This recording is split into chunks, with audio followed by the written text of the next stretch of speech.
ইয়াকুব নবীর 10 জন ছেলে এবং 11 নম্বরে একজন ছেলে ছিল, তার নাম হলো ইউসুফ। তার নাম কি? তার নাম কি? ইউসুফ। ছোট্ট বালক, ফটফটে সুন্দর চেহারা, যার চেহারার সাথে কোনো তুলনা হয় না।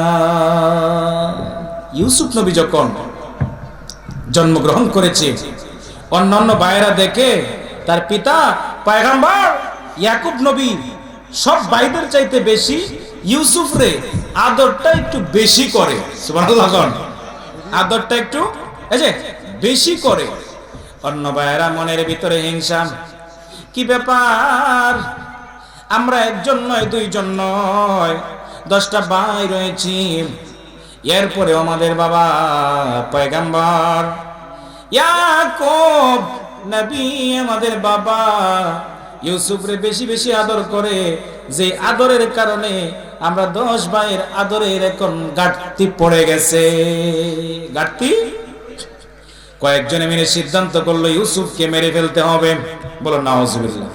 আল্লাহ নবীরে আল্লাহ যদি বাঁচায়, কেউ কি মারতে পারবে? একজন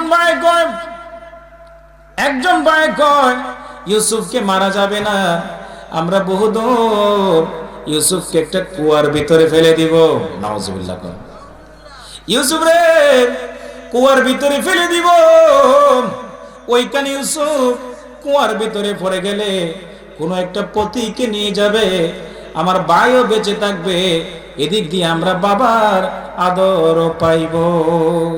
পরামর্শ ফাইনাল, 10 ভাই মিলে পরামর্শ ফাইনাল। বাবার কাছে হাজির হলো, বাবা, ও বাবা, আজকে আপনার কাছে একটা আবদার। ইয়াকুব নবী কয়, কি বলো? বাবা, আমরা বকরি চড়ানোর জন্য, ছাগল চড়ানোর জন্য চলে যাই হাওরের মধ্যে, এদিক দিয়া ইউসুফ বাড়িতে একা একা খেলাধুলা করে, তার মনটা ভালো থাকে না। বাবা গো, ইউসুফ রে আমাদের সাথে দাও, দিলে ওইখানে সে আরো বেশি আনন্দ পাবে। ইয়াকুব নবী কয়, না না, আমি দিব না। কেন দিবে না বাবা? ইয়াকুব নবী জানেন এর আগে একটা সংকেত আল্লাহর পক্ষ থেকে এসেছিল স্বপ্ন যুগে। সুবহানাল্লাহ। স্বপ্ন যুগে, কি যুগে? কিছু কিছু ওহী স্বপ্ন যুগেও নাজিল হতো। কিছু স্বপ্ন আমরা সাধারণ মানুষও যারা স্বপ্ন দেখি, কিছু স্বপ্ন হয় আমাদের বাস্তব, আর কিছু স্বপ্ন হয় বোয়া। ঠিক কিনা জুড়ে বলুন? স্বপ্নের একটা সময় আছে, যারা স্বপ্নের ব্যাখ্যা জানে তাদেরকে জিজ্ঞেস করলে দেখবেন আগেই বলে যে ভাই, আপনি যে স্বপ্ন দেখেছেন, স্বপ্নটা কি রাত্রের প্রথম অংশে দেখেছিলেন, নাকি রাত্রের মধ্যে, নাকি শেষে? ঠিক কিনা জুড়ে বলুন? ইয়াকুব নবী আল্লাহর পয়গম্বর ইয়াকুব নবীর ছেলে ইউসুফ একটা স্বপ্ন দেখেছিল, যে স্বপ্নটা হলো বাস্তব। সুবহানাল্লাহ। ইউসুফ কয়, বাবা, আমি একটা স্বপ্ন দেখেছি। ইয়াকুব আলাইহিস সালাম কয়, কি স্বপ্ন? ও বাবা, আমি স্বপ্ন দেখেছি আকাশের মধ্যে 10টা বড় বড় তারকা আর একটা সূর্য, এই 10টা তারকা মিলে একটা সূর্যরে সেজদা করতেছে। সুবহানাল্লাহ। খেলা শুরু হয়ে গেছে। কি করতেছে? ইয়াকুব নবী তো আল্লাহর পয়গম্বর, সাধারণ কোনো মানুষ নয়। বলুন দেখি, আল্লাহর পয়গম্বর স্বপ্নের ব্যাখ্যা বুঝে কি বুঝে না? পিছনে এরা কয় না, বুঝে কি বুঝে না? ইয়াকুব নবী বলে, ও ইউসুফ, এর মানে কি জানো নি? ইউসুফ রে, এর মানে হইল তোমার 10টা ভাই মানে 10টা তারকার সাথে তুলনা করা হয়েছে। সুবহানাল্লাহ। এরা তো আমার সন্তান, নবীর সন্তান, এবং তুমি হইলা সূর্যের মতো দামি, সূর্যের চেয়ে দামি।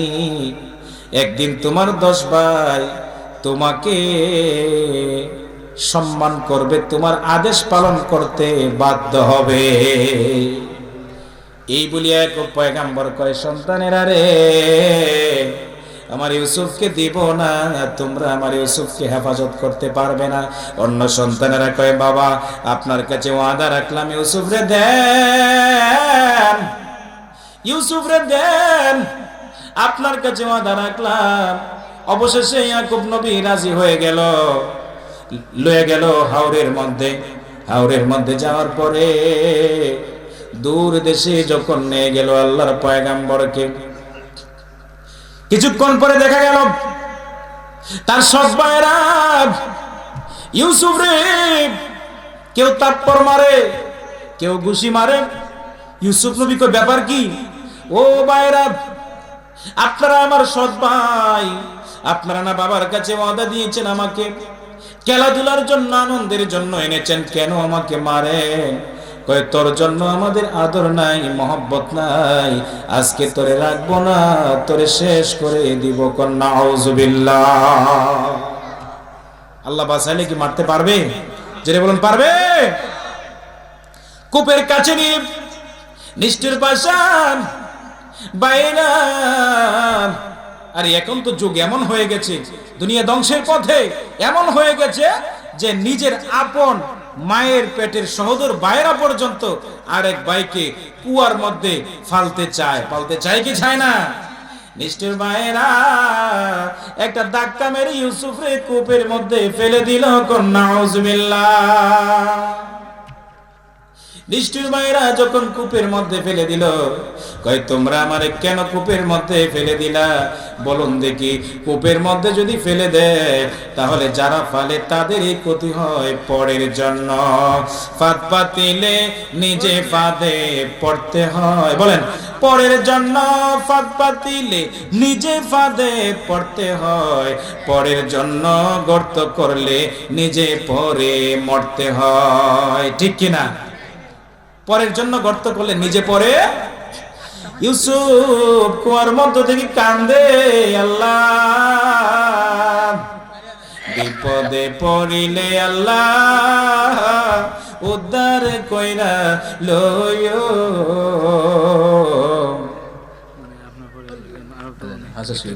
বিপদে পড়িলে আল্লাহ উদ্ধার কইরা লইও,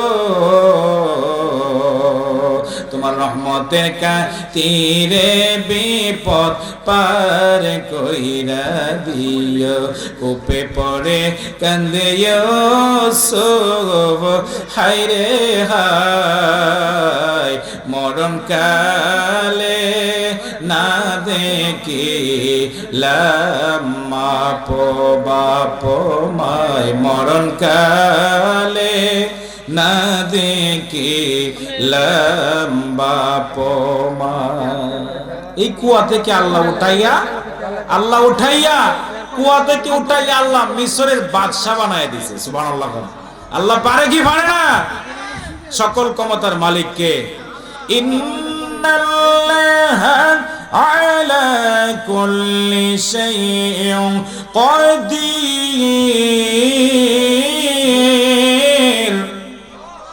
আল্লাহর ক্ষমতা আছে না নাই? এই জবান বন্ধ কেন? আল্লাহর ক্ষমতা আছে না নাই? নারায়ে তাকবীর, নারায়ে রিসালাত। একটা পথিক যায়, পথ দিয়া কুয়ার মধ্যে বালতিটা ছেড়ে দিল। মারহাবা খান। বালতিটা যখন কুয়ার মধ্যে ছেড়ে দিল, বালতি টান দিয়ে তুলতে পারে না। কে রে, একটু এদিকে আসো। অন্যদিন বালতি ফেলাইলে বেশি বার লাগে না, আজকে কেন বার লাগে? বালতিটা টান দিয়ে দেখে শুধু পানি নয়, বেশি উঠেছে একজন ফটফটে সুন্দর চেহারার ছোট্ট একটা শিশু যুবক। কন্যা সুবহান। কে রে, কোথায় তোমার ঘর, কোথায় তোমার বাড়ি? আরেকজনে কয়, বাড়ি ঘর জানার কোনো দরকার নাই, তারে আমরা দূর দেশে নিয়ে বাজারে বিক্রি করে দিব। সুবহানাল্লাহ। বিক্রি হয়ে গেল, সংক্ষেপ করছি যেহেতু সময় কম। বিক্রি হয়ে গেল। মিশরের বাদশা তাকে লালন পালন করে বড় করেছে।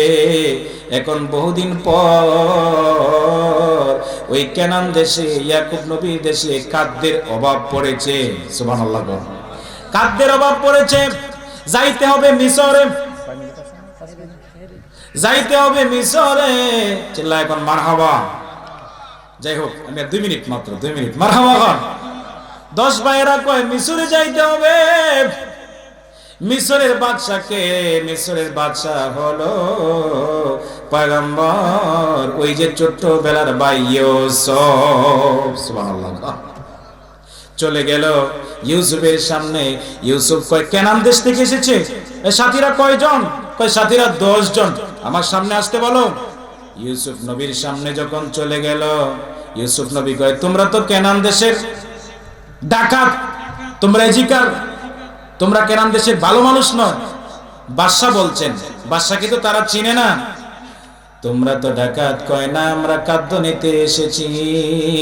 যদি তোমরা খাদ্য নিতে আসো তাহলে তোমাদের আর কে আছে? কয় আমাদের বাবা আছে। বাবার নাম কি? বাবার নাম ইয়াকুব পয়গম্বর। তোমাদের আরো ভাই আছে নি? কয়েকটা সৎ ভাই আছে, তার নাম হলো বনিয়ামিন। এরে যাও, তোমরা অল্প খাদ্য নিয়ে বাড়িতে যাও কেনানে, আর তোমাদের যে একটা সৎ ভাই আছে বনিয়ামিন, তারে নিয়ে আসো। আসার পরে তোমাদেরকে আরো বেশি করে খাদ্য দেওয়া হবে। কন্যা সুবহানাল্লাহ। বনিয়ামিনকে নেওয়ার জন্য বাবার কাছে গেলে, বাবা মিশরের বাদশা সরাসরি আমাদের সাথে কথা বলেছে, বনিয়ামিনকে নিলে বেশি খাদ্য দিবে। চলে গেল বনিয়ামিনকে নেওয়ার পরে মিশরের বাদশা বলছে, আমার প্রজারা রে, সৈন্যরা, খাবার দাবার সব কিছুর গেলমান বাহির করো, তোমরা যা খাবার দাবার আছে সব কিছু বাহির করো। বলেন বাদশার আপ্যায়ন কি ছোট হবে না বড় হবে? মিশরের বাদশা সাধারণ কোন মানুষ না। বাদশা বলছে 2 জন বসো। সুবহানাল্লাহ। 2 জন 1 প্লেট, তাহলে 5 দোকানে 10, 5 দোকানে কত? 10 জন যখন বসে গেল, বাকি রইল একজন, তার নাম হলো বনিয়ামিন। বনিয়ামিন বাকি রইল একজন, বনিয়ামিন। এখন বাদশা বলে বনিয়ামিন কেন বসে না? বনিয়ামিন চোখের পানি ছেড়ে দিয়েছে। বাদশা বলে বনিয়ামিন এদিকে আসো, কেন কান্দো? বনিয়ামিন বলে ও বাদশা, আজকে বাদশার সামনে আমার সব ভাইরা খাইতে বসেছে। আমি বনিয়ামিনেরও একটা ভাই ছিল, তার নাম ছিল ইউসুফ। ছোট্টবেলা তারে হারাইছি। আজ যদি আমার ভাই থাকতো তাহলে আমিও তো বাদশার সামনে খাওয়া দাওয়া করতে পারতাম। আমি শেষ করছি, বলেন মারহাবা। বাদশা বলে কে রে? বাদশার আবেগটা ধরে রাখতে পারলেন না, বলে আমি তোমার ভাই হইলাম ইউসুফ। সিল্লা এখন মারহাবা। যাই হোক, মাহফিল অনেক বড়, উলামায়ে কেরাম অনেক আছে, আপনাদের সহকারে বসেন। আখিরে দাওয়ানা আলহামদুলিল্লাহি রাব্বিল আলামিন। আসসালামু আলাইকুম ওয়া রাহমাতুল্লাহ। আলহামদুলিল্লাহ, সুম্মা আলহামদুলিল্লাহ। আমাদের